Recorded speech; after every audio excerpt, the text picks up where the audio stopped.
বন্ধুসকল এয়া দেখা পাইছে আপোনালোকে, এইটো হ'ল আপোনাৰ চুপাৰৱৰ্মৰ লাৰ্ভা। তো এইখিনি এতিয়া লৈ গৈ আছোঁ খাৰুপেটীয়া বালুকাকলৈকে।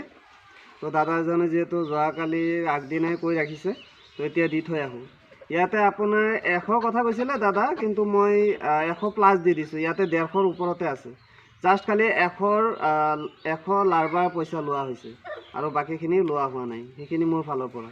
তো আপোনালোকে যদি মোৰ দৰে এনেকুৱাকৈ ঘৰতে বহি পইল্ট্ৰি, মাছ, তাৰপিছত আপোনালোকে বাৰ্ডছ এইবিলাকৰ কাৰণে এনেকুৱা খাদ্য বনাব বিচাৰে, একদম পূৰা হাই প্ৰটিন থকা, তেতিয়াহ'লে বনাব পাৰে। একদম খৰচ কম হয় আৰু একদম ইজি।